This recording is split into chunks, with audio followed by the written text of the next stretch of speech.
Dan berikut ini kami hadirkan sejumlah foto para pelaku perampokan di Pulau Mas, Jakarta Timur yang sudah tertangkap. Jadi ini adalah Luhut Togator alias Kopral ya. Nah ini kemudian Rahman ya, sepertinya Rahman bentar-bentar ya. Ini Sahidi alias Frankie.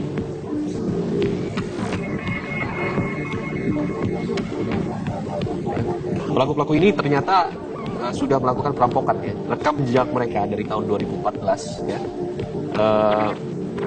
Kerap melakukan perampokan.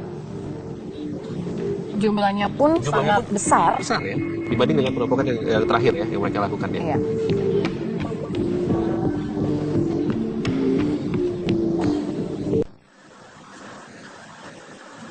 Alvins Bernius Sinaga ditangkap tim Jatanras Polda Metro Jaya di Villa Mas Indah Blok C Bekasi Utara pada Rabu malam.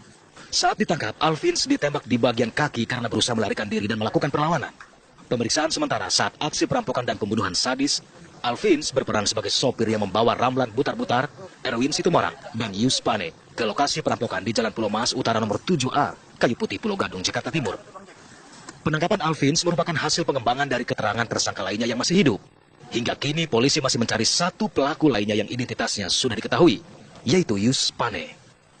Adapun beberapa barang bukti yang ditemukan berupa uang tunai, handphone, dan jam merek Rolex.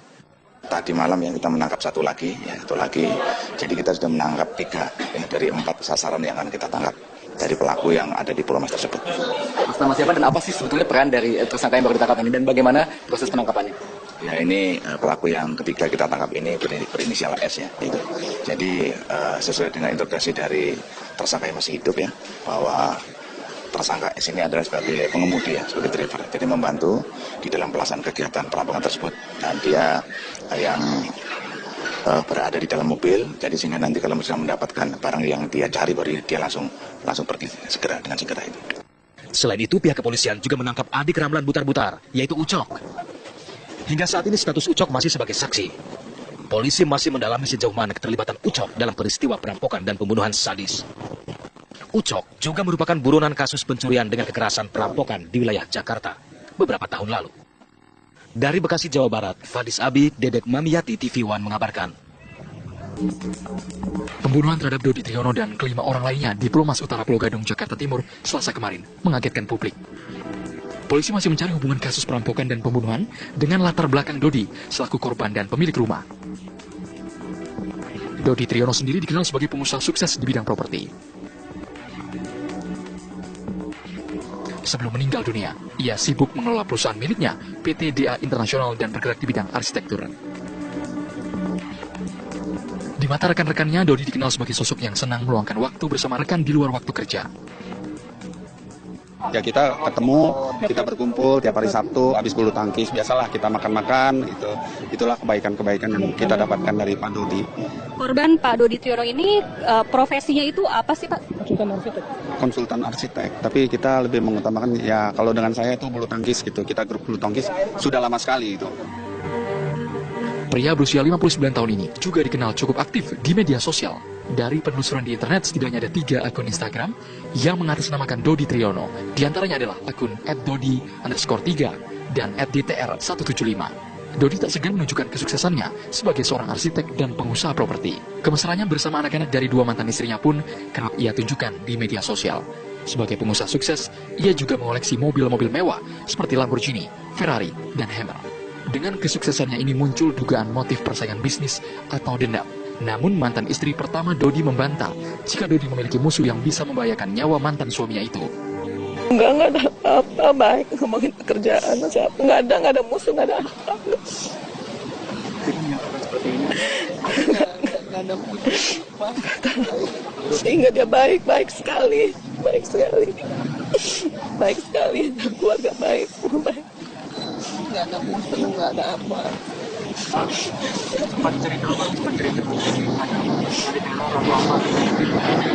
Dia tertutup orang.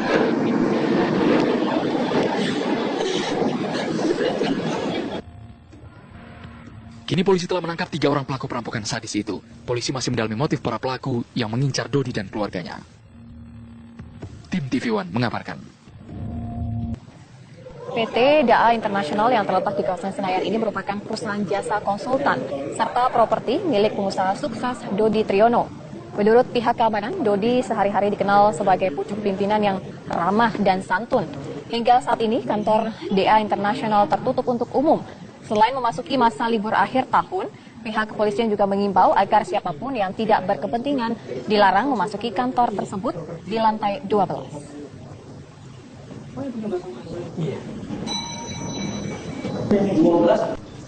STNK Yamaha, jaket kulit warna hitam, kemudian tas warna coklat, topi abu-abu, kemudian uang juga di badannya Ramlan sejumlah 9,3 juta, jam Rolex warna silver, 2 HP Samsung, 1 HP BlackBerry warna hitam, kacamata, kemeja tangan warna putih, dan beberapa lembar uang dolar Amerika. Sehingga 4 dari tersangka sudah kita dapat tangkap 2, di mana kita akan melakukan terus pengejaran sehingga insya Allah ke tempat tersangka tersebut akan bisa kita tangkap dan untuk mempertanggungjawabkan perbuatannya. Itu sementara yang dapat kami sampaikan. Mungkin ada pertanyaan? Perampokan, namun karena ada korban yang meninggal dunia disekap di rumah tersebut dalam satu kamar WC 2x1, sehingga terjadilah orang meninggal. Pembunuhan 338. Jadi 338 Yongto 363, Yongto 333. Jadi pembunuhan, Yongto pencurian kekerasan, Yongto permasalahan kemerdekaan. Kenapa yang bersangkutan memasukkan para korban ke kamar mandi atau WC tersebut? Karena untuk meleluasa melakukan perbuatannya dan tidak diketahui secara pasti ciri-ciri bersangkutan tersebut. Yang jadi pertanyaan tentunya teman-teman adalah kenapa disekap di ruangan tersebut, itu yang menjadi nanti pengembangan kami terhadap pelaku yang tertangkap. Karena dari olah TKP yang ada, ruangan tersebut adalah ruangan yang tidak ada ventilasi udaranya. Ruangan WC yang betul-betul pokok dan kecil sekali, dan itu dipakai untuk membantu rumah tersebut. Kemudian dari hasil olah TKP, kuncinya itu juga diambil atau dibuang oleh pelaku. Kemudian juga grendelnya dirusak, sehingga dimungkinkan para korban akan tidak bisa keluar. Bahkan kemarin Satpam dan anggota Polsek Pulau Gadung juga cukup kesulitan membongkarnya, ya, karena memang begitu kokoh rumahnya, sehingga perlu memerlukan waktu untuk mendobrak daripada kunci atau pintu WC tersebut. Ya. Untuk senjata apinya, Pak, sedang kita lakukan pencarian. Dari hasil yang ada di rumah tersebut, 2 membawa senjata api, 1 lagi membawa golok atau sajam, namun terselip juga senjata api di pinggangnya. Ya.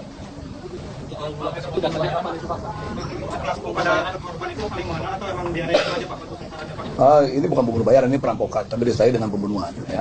Jadi teman-teman jangan mengasumsikan dulu kepada korban almarhum Dodi ini apakah ada yang menyuruh membunuh. Tidak, kita sudah jelas bahwa perampokan disertai pembunuhan. Ya, jelas itu. Saksinya juga menyampaikan demikian, terbantu tersebut karena awal masuk saudara Ramlan itu menanyakan di mana kamar majikan kamu. Ya, itu pertama-tama. Karena memang pada saat itu juga saudara almarhum Dodi tidak ada di tempat. Jadi setelah selesai pelaku akan keluar, baru saudara Dodi nyampe ke rumah tersebut. Artinya setelah aksi dilakukan oleh mereka, saudara Dodi datang. Sekalian dimasukkan di sekap ke dalam kamar tersebut dengan ditodong senjata api. Ini saudara Lamban bisa sampai. Pembunuhan terhadap Dodi Triyono dan kelima orang lainnya di Pulau Mas Utara, Pulau Gadung, Jakarta Timur, Selasa kemarin, mengagetkan publik. Polisi masih mencari hubungan kasus perampokan dan pembunuhan dengan latar belakang Dodi selaku korban dan pemilik rumah. Dodi Triyono sendiri dikenal sebagai pengusaha sukses di bidang properti. Sebelum meninggal dunia, ia sibuk mengelola perusahaan miliknya, PT DA Internasional, dan bergerak di bidang arsitektur. Di mata rekan-rekannya, Dodi dikenal sebagai sosok yang senang meluangkan waktu bersama rekan di luar waktu kerja.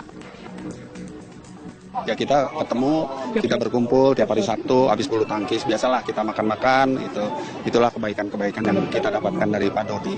Korban Pak Dodi Triyono ini profesinya itu apa sih Pak? Konsultan arsitek, tapi kita lebih mengutamakan ya kalau dengan saya itu bulu tangkis gitu, kita grup bulu tangkis sudah lama sekali itu. Pria berusia 59 tahun ini juga dikenal cukup aktif di media sosial.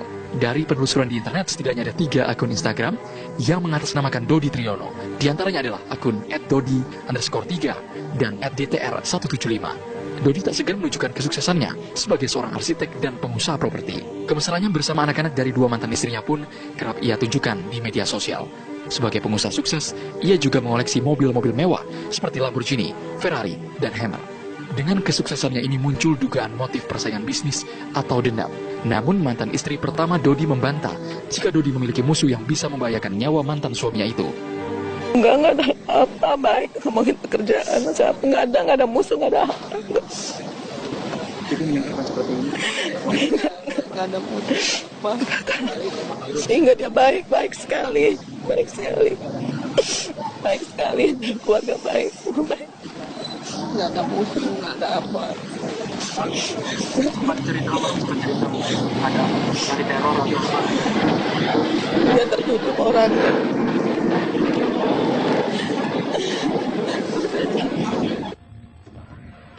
Kini polisi telah menangkap 3 orang pelaku perampokan sadis itu. Polisi masih mendalami motif para pelaku yang mengincar Dodi dan keluarganya. Tim TV One mengabarkan.